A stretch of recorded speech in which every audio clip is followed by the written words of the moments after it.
World bank کی اس وقت آپ کو ایک اعزاز دیا گیا کہ دنیا کے اندر احساس پروگرام چوتھا سب سے کامیاب پروگرام سمجھا گیا.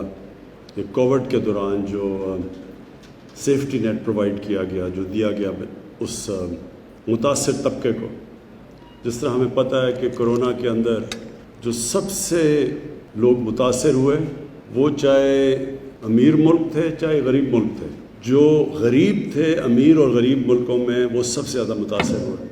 دنیا میں جو غربت ہے وہ اس ایک سال کے اندر مختلف اندازے لگائے جاتے ہیں، لیکن کروڑوں لوگ غربت کی لکیر کے نیچے چلے گئے. یہ جو کرونا کے دوران جو لاک ڈاؤن لگائے گئے، لاک ڈاؤن کا مطلب یہ جب اکانومیز بند کی گئی تو جو طبقہ سب سے زیادہ کمزور تھا، دہاڑی دار تھے، جو ہر روز پیسہ کماتے تھے تو بچوں کو کھلاتے تھے اپنے خاندان کو، یا جو ہفتے کی کمائی کر کے بچوں کو کھلاتے تھے، تو جب اکانومی بند ہوئی، جب ملک بند کیے گئے لاک ڈاؤن میں، تو یہ سب سے زیادہ متاثر ہوئے اور ساری دنیا میں غربت بڑھی. تو اس وقت جو جن ممالک نے جلدی اور سب سے تیزی سے اور شفافیت سے یہ متاثر طبقے کی مدد کی، اس میں ورلڈ بینک کے مطابق چوتھے نمبر پر پاکستان کا احساس پروگرام تھا. تو میں آج آپ کو پھر سے اس کی خراج تحسین پیش کرتا ہوں، کیونکہ اگر وہ جس تیزی سے آپ پروگرام نہ کرتے احساس کا،